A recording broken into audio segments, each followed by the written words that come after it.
MCD चुनाव को लेकर दिल्ली का सियासी माहौल गर्म है। दिल्ली के मुख्यमंत्री और आम आदमी पार्टी के संयोजक अरविंद केजरीवाल आज एमसीडी चुनाव को लेकर घोषणा पत्र जारी करेंगे। सुबह 11 बजे अरविंद केजरीवाल प्रेस कॉन्फ्रेंस करते हुए एमसीडी चुनाव को लेकर दिल्ली वासियों को 10 गारंटी देंगे।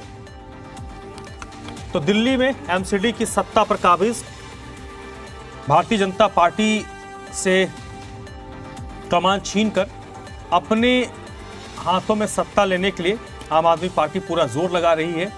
आम आदमी पार्टी दिल्ली की सत्ता में तो आसीन हो चुकी है, लेकिन एमसीडी पर अभी तक पूर्ण रूप से कब्जा नहीं कर पाई है। वहां पर उनका शासन नहीं है और आज आम आदमी पार्टी की तरफ से एमसीडी चुनाव के लिए जो मैनिफेस्टो है, घोषणा पत्र है, जारी किया जाएगा। और कहा यह जा रहा है कि दिल्ली के लोगों से आज अरविंद केजरीवाल 10 वायदे करेंगे। सुबह 11 बजे अरविंद केजरीवाल की प्रेस कॉन्फ्रेंस होनी है और इसी प्रेस कॉन्फ्रेंस में अरविंद केजरीवाल दिल्ली के लोगों को बताएंगे कि एमसीडी में आम आदमी पार्टी की जब सत्ता आती है तो कौन से वो 10 बड़े वायदे हैं जिनको आम आदमी पार्टी पूरा करेगी। तो आम आदमी पार्टी की तरफ से दिल्ली के मुख्यमंत्री और संयोजक अरविंद केजरीवाल आज घोषणा पत्र जारी करेंगे। हालांकि एमसीडी की तरफ से एमसीडी चुनाव के लिए नामांकन का दौर शुरू हो चुका है और इस बीच आम आदमी पार्टी की तरफ से घोषणा पत्र जारी किया जाएगा। भारतीय जनता पार्टी की तरफ से जो उनका मैनिफेस्टो है, जिसको उन्होंने वचन पत्र नाम दिया है, जारी कर दिया गया है। और अब देखना यह है कि आम आदमी पार्टी जो अपना मैनिफेस्टो जारी करेगी उसमें फोकस क्या होगा। और इस वक्त जी मीडिया संवाददाता तरुण कुमार मेरे साथ जुड़ चुके हैं इसी पर ज्यादा जानकारी के साथ। तरुण, सबसे पहले आम आदमी पार्टी के पर्सपेक्टिव से मैं बात करूंगा।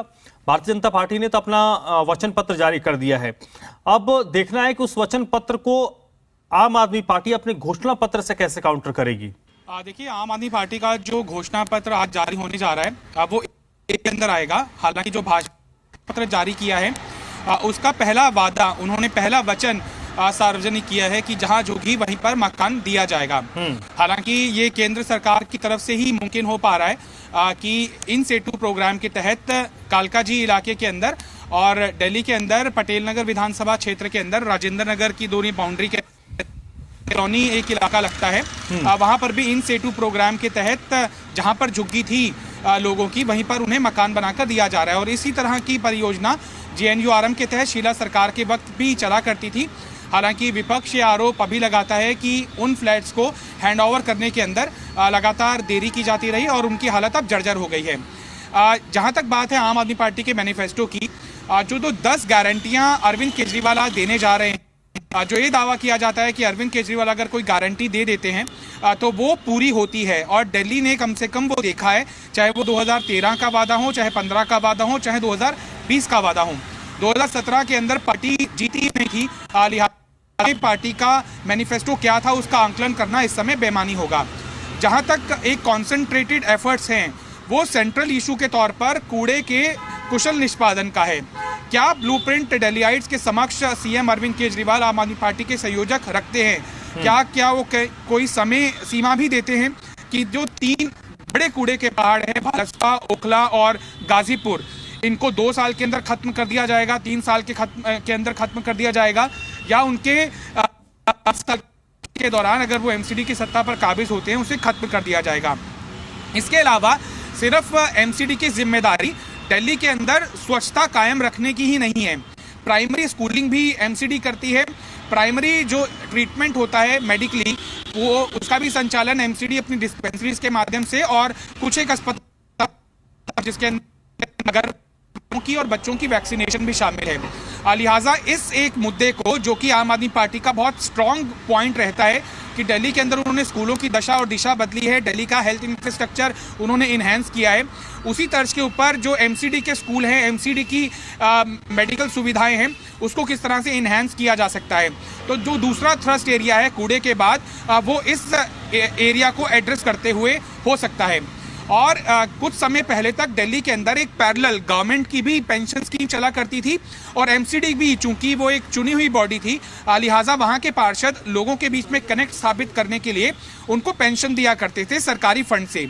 एमसीडी की पेंशन जब से ये आरोप लगने शुरू हुए हैं कि एमसीडी आर्थिक बदहाली से गुजर रही है, लिहाजा उसके तहत जो इनरोल्ड लोग थे, जो सीनियर सिटीजन थे, चाहे वो विडो थी, चाहे वो डिफरेंटली एबल्ड ग्रुप था, उनकी पेंशन कंटिन्यू नहीं हो पाई थी।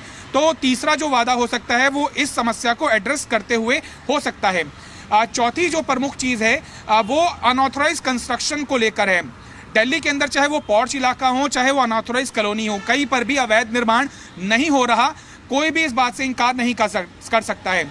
लोगों को मजबूर क्यों होना पड़ता है कि वो सरकारी नियमों को ताक पे रखकर अपने भवन निर्माण को तय नियमों की शर्तों के ऊपर ले जाते हैं और वो घूस देने के लिए बाधित हो जाते हैं। क्योंकि अगर वो कोई इलीगल काम कर रहे हैं तो या तो उन्हें पार्षद को पैसा देना होता है या फिर इंजीनियर को पैसा देना होता है, प्रशासनिक अमले को भेंट चढ़ानी होती है, लाल फीताशाही इसको कहते हैं। लिहाजा उसको किस तरह से एड्रेस किया जाएगा ताकि लोगों के अंदर ये डेटरेंस भी पैदा हो कि हम अपने ही शहर को गंदा कर रहे हैं, उसको खराब कर रहे हैं।